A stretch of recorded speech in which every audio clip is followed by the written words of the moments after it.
bakit yung unko ko reseta ng supplement? So, pwede. So,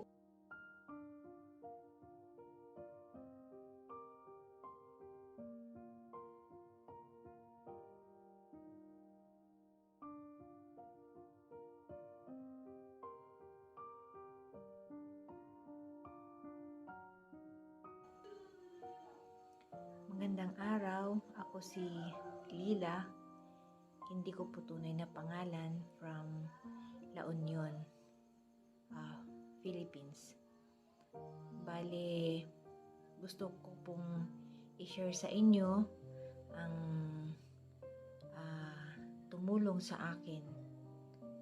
Gusto ko pong i-share sa inyo ang supplement na nakatulong sa akin.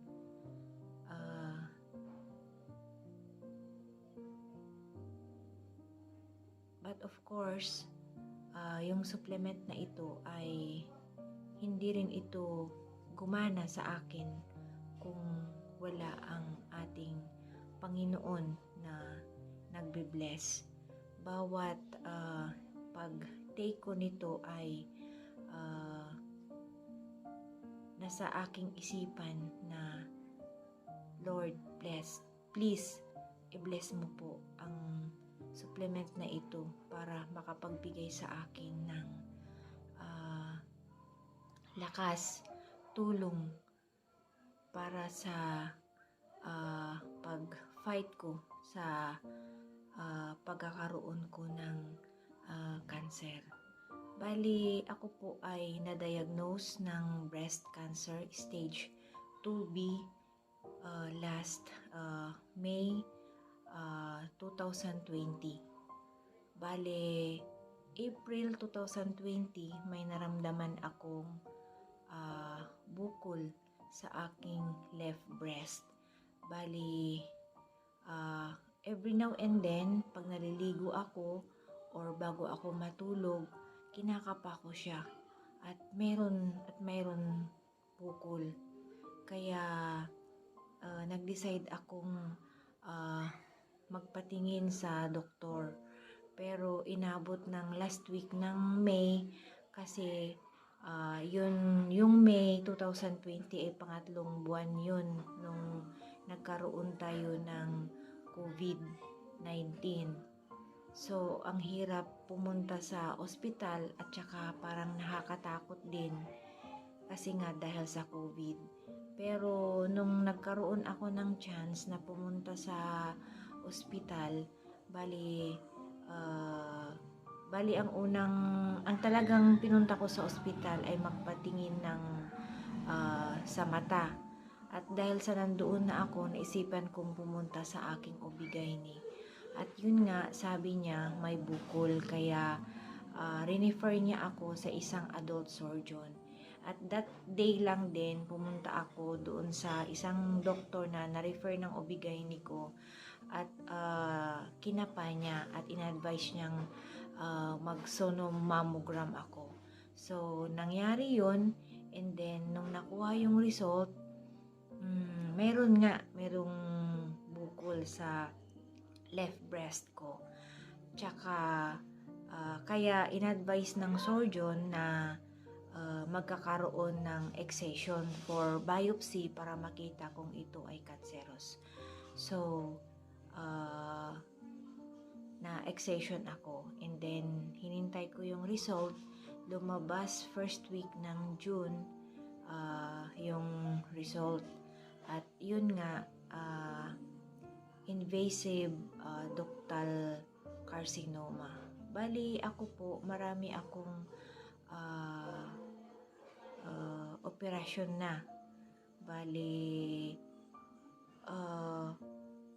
nung 2013 na cesarean ako sa aking bunso, and then 2015 na operahan ako ng dito sa may lungs ko kasi mayroon ding mass na nakita, at dahil hindi tumitigil ang aking pag-ubo at saka plema, kaya tinanggal kasi needle biopsy yung mass sa aking lungs, pero hindi siya cancerous. Pero hindi tumitigil ang aking pag-ubo at saka yung plema. Kaya baka ang dahilan nun ay dahil sa mass. Kasi sabi nga ng aking pulmonologist, na bumbahan na ako ng antibiotic. Ang dami ko nang natitake, pero bakit hindi pa rin tumitigil. So nag-decide kami na tanggalin yung mass. 2015 yun. At sa awa ng Diyos, yung natanggal na mass, pinabiopsy, hindi siya cancerous.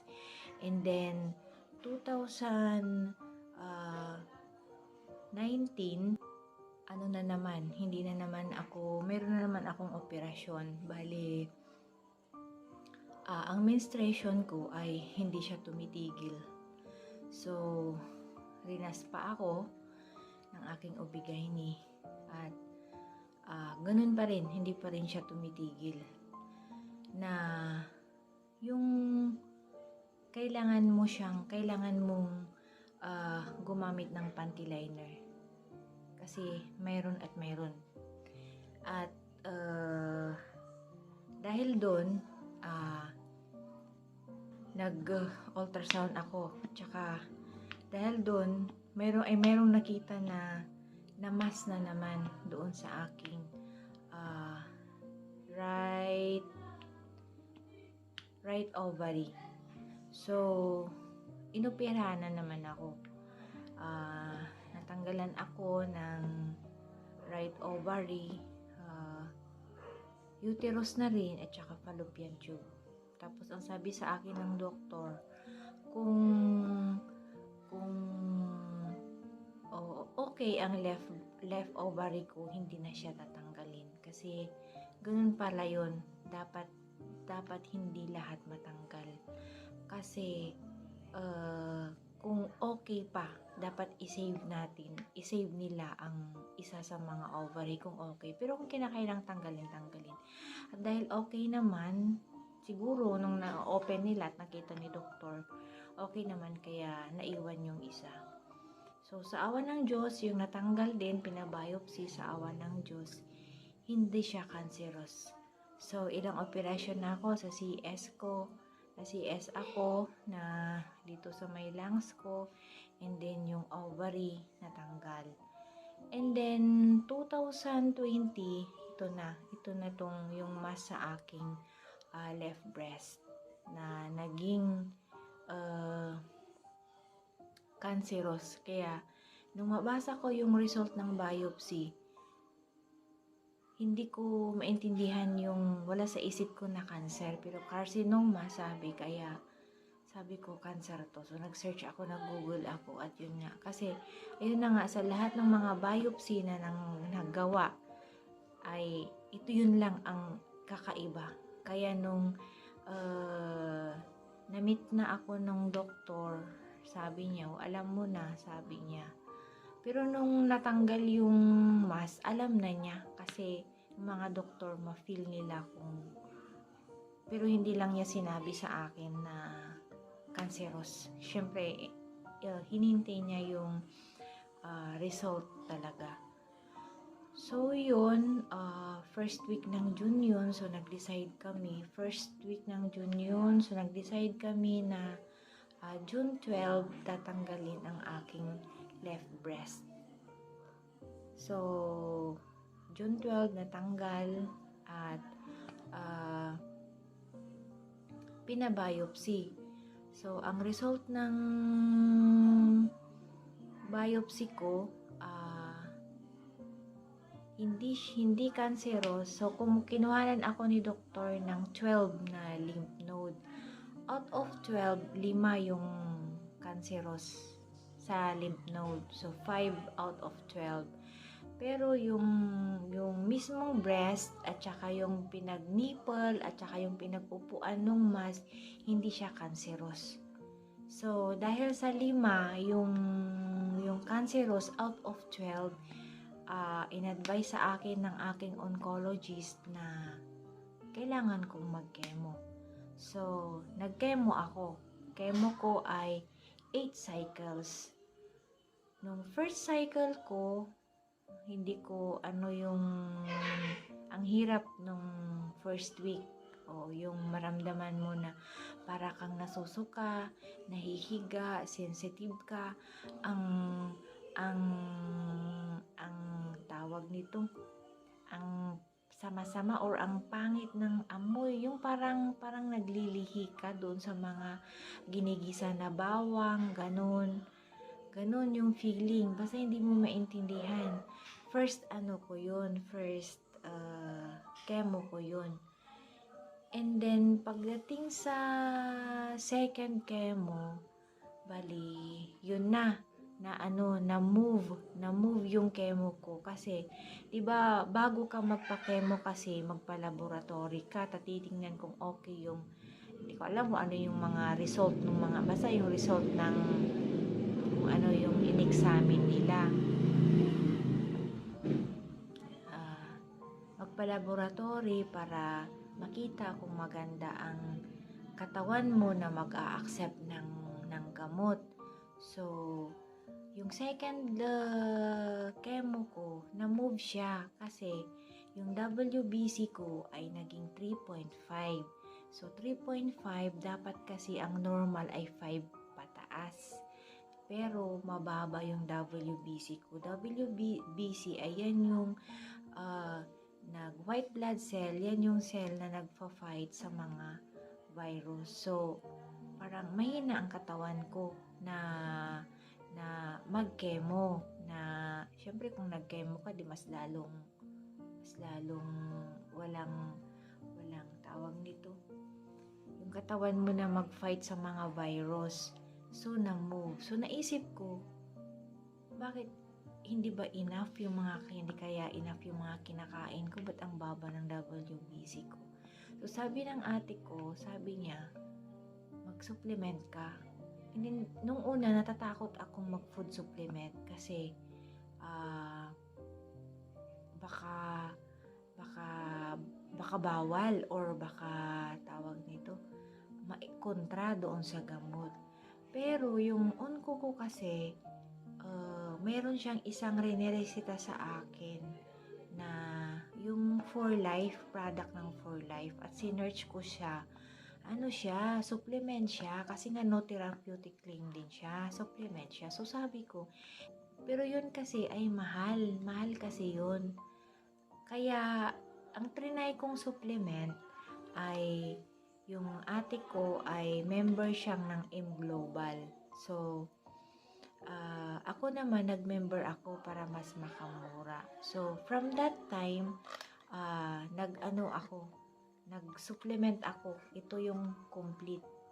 Yan. Nag-supplement ako ng complete. Bale, ang ginagawa ko po nito, ito ay tinitake ko po siya ng 3 beses sa isang araw. 1-1-1. Isa sa umaga, isa sa tanghali, isa sa gabi.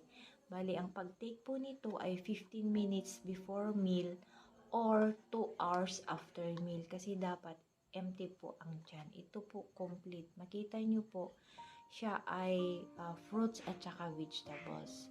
So, magmula nung nag-take ako nito, promise, ang WBC ko ay nasa normal, above 5. Basta nasa normal siya, yung WBC ko. And then, ang napapansin ko din, parang ako lang ata yung, hindi naman sa ako lang, pero compared ko sa mga kasamahan ko doon na nagkikemo, mas malakas ako sa kanila. At saka, mas malakas ako sa kanila. Pero experience ko nung nagkikemo din ako, kasi sabi nga ni doktor, iba-iba talaga ang nararamdaman. Kasi ako din, ang problema ko noon ay yung bloated yung tiyan ko. Parang pag nakautot ka ay ang sarap-sarap sa pakiramdam, ganun. Meron din yung time noon na yung nag-stay ako sa CR halos more than 30 minutes na hindi ako makapupo. Kaya, pero parang one time lang ata yung ganun nun. ay nagresita siya sa akin ng ano na yun, yung pampabawas, yun ang nagresita siya sa akin. Tapos, bali pala, ang aking cancer ay aggressive. Di ba, magte-test sila ng ERPR HER2. So, ang ERPR ko ay negative and then, ang HER2 ko ay positive. Aggressive cancer yung cancer ko. Sa fifth na chemo, dapat sana maisabay yung pang-anti-HER2, yung Herceptin na gamot. Pero dahil mahal kasi ang cost nun ay 60 to 80,000 plus ang cost niya. Na ang gagawin doon ay 18 cycles. So, aabot siya ng milyon. So, dahil hindi namin afford, kaya hinindian namin. At saka sabi naman din ng doktor na nabibilang lang sa daliri ang nag-a-avail. At saka, hindi rin ibig sabihin na kung nagpa-inject ka ng ganun ay cancer-free ka na. Nasasayo lang din sa katawan mo. So, ang dinagdag ko din na ginagawa ko ay iniingatan ko ang aking pagkain.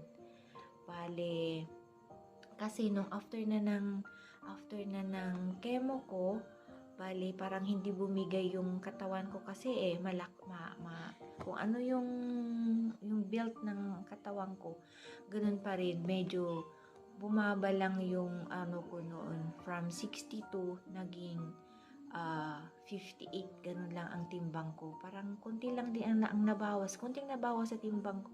Nabawasan ako ng timbang. Pero yung build ng katawan ko, yun pa rin.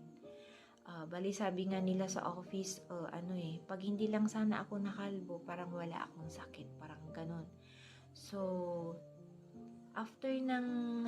kaya kaya ako nabawasan ng timbang kasi yung kinakain ko kasi bari nag-less rice na ako, and then hindi naman talaga ako mahilig sa karne, parang tikim-tikim lang sa karne kasi 'di ba yung doktor hindi nila sinasabi kung ano ang bawal, kaya bahala ka nang mag-search sa Google or magtanong kung may sa mga cancer patient lang din na mga kasamahan mo kung anong kinakain nila. Pero kung talagang tutuusin talaga, magiging vegan tayo eh. Bali, kakainin natin ay vegetable, fruits, ganun. And then, kung po pwedeng walang rice. Ganun po. Tapos, kaya, ganun. Tapos, yung pagkatapos ng chemo ko, sabi ni doktor sa akin, mag-diet ka. Sabi niya, kasi hindi niya nakita sa akin siguro na parang pumayat ako, nabawasan ako ng timbang. After ng chemo ko, in-endorse niya ako na mag-radiation. So, nag-radiation therapy ako. Bago radiation, marami pang preparation. Siyempre, COVID, nag-swab, and then nag-CT scan. Tapos, after noon, nag-start na yung radiation. Yung radiation ko ay 19 cycles. Bakit siya 19 cycles? Kasi 15 cycles lang sana. Pero plus 4 kasi sa CT scan ko may nakita silang maliit daw na mass. Pero sabi naman ng doktor baka lymph node lang, ngayon hindi ko alam. So nalagdagan ng 4 cycles para hoping na matunaw yung bukol, ganun. So nag-radiation ako, and then after ng radiation, bumalik na ako sa doktor ko. Yung pagtitake ko ng complete, tuloy-tuloy pa rin. Pero, nung radiation ko na, bali ang ginawa ko, binawasan ko na ng isa. Kasi ang mahal mahal pag tatlo isang araw. Binawasan ko ng isa, ginawa ko ng isa sa umaga, isa sa hapon. Pero okay pa rin naman. Parang okay pa rin yung energy ko. Ganun pa rin yung energy ko. After nung 19 cycles, bumalik ako sa doktor ko, and then yun na yung hanggang ngayon, every 6 months na yung punta ko sa kanya, ang ginagawa, salitan yung abdominal ultrasound, chest x-ray, tapos sonomammogram. Yun po yun. Tapos, yung huli kong check-up sa kanya last August 2021, last year, bali, nagpapasalamat ako sa Panginoon kasi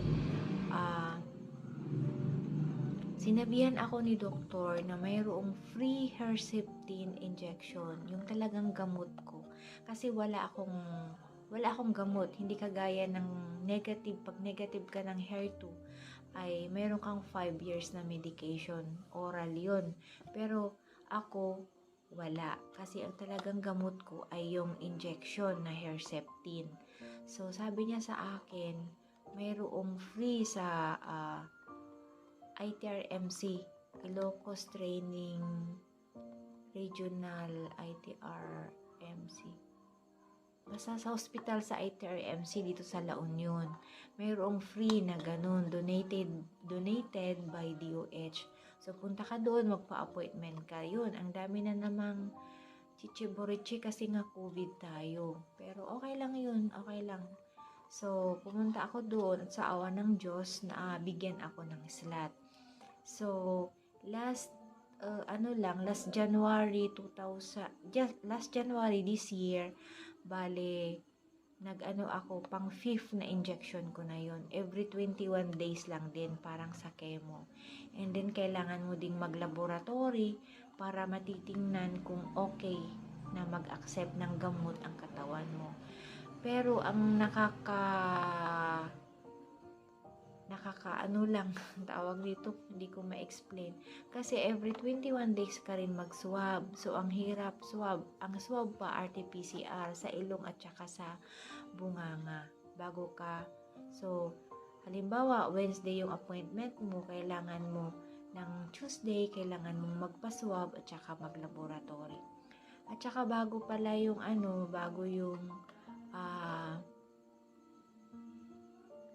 yung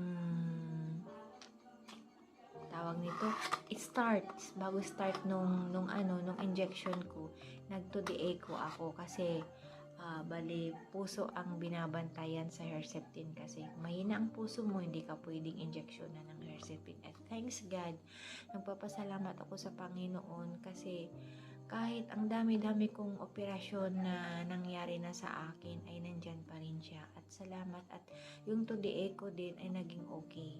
So, hanggang ngayon, okay po lahat. Okay po lahat yung yung mga laboratory ko. At saka, ang ginawa ko na rin, magmula na rin nung nag-injection na naman ako nung Herceptin, ginagawa ko tatlo na naman. Masakit sa bulsa pero kailangan kasi natin ang lakas. At saka ako pala nung nagke-chemo ako, parang 1 week lang na medyo masama ang pakiramdam, parang ganon. After 1 week, yung 2 weeks na yun, bago na naman yung injection, dyan na naman ako, nag-garden na naman ako kasi ako mahilig ako sa pag-garden, kaya yun ang pinagkakabalahan ko. Pero syempre, ingat lang din sa pagbubuhat kasi nga ako ang dami ko ng operasyon. Tapos, ang ginagawa ko pa pala, nagwo-walking pala ako every morning. Pero ngayon hindi pa ako nakapag-walking this 2022. Bali, nagwo-walking ako sa umaga, walking lang kasi nakakatulong sa ating kalusugan. So, ayan po. At saka, magmula pala nung sinabihan ako ni doktor na mag-diet, bali, yun na nga, as in, binawasan ko na talaga ang rice, kaya bumagsak yung timbang ko, at saka yung katawan ko din, medyo pumayat ako, kaya ang timbang ko ngayon, 52.5, ganun. Tapos yung last na yung punta ko last January 5, ang timbang ko naging 51.5. Ganun na yung timbang ko ngayon. But kahit ganun ang timbang ko, from 62 ay still kicking, malakas ako. Parang ang sabi, parang parang walang sakit pero hindi lang nila alam. Ah, yun po. Yun po ang aking mai-share at sana po ay makatulong ang aking video sa aking mga kasamahan na cancer patient kasi ako noong na-diagnose ako, bali nag-search ako din sa YouTube, sa Google, mga testimony kung ano yung mga ginagawa nila, ganun po. Tapos noong una, syempre hindi ma-accept kasi ang daming iniisip, bakit ganito, pero hindi natin ma-question si Lord. Si Lord, binigyan niya tayo.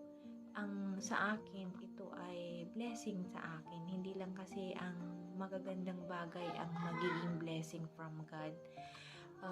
Alam ko na mayroong dahilan kung bakit niya ako binigyan ng sakit na ganito.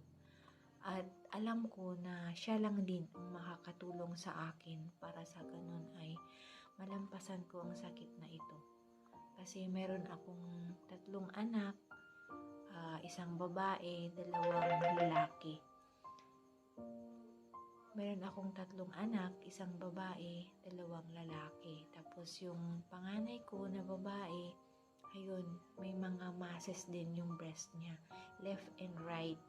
Bali, pina-excision na rin namin, pina-biopsy, at sa awa ng Diyos, yun po yung fibroadenoma. Yun yung mass sa breast na non-cancerous, at salamat sa Diyos na ganun, at sana po ay tuloy-tuloy na hindi po magiging cancer. Bali, pina-excision na naman namin this December lang kasi mayroon na namang tumubo at every mayroong tutubo ay pinapatanggal. Para sa akin, gusto ko na rin patanggal sana yung breast niya, pero sabi niya gusto niyang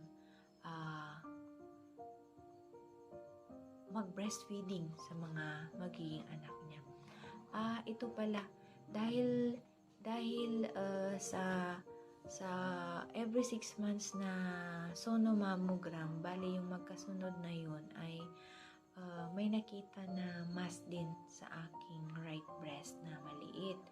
So, ang advice sa akin ni doktor ay patanggal na lang para magiging kampante ka na hindi siya magiging cancerous.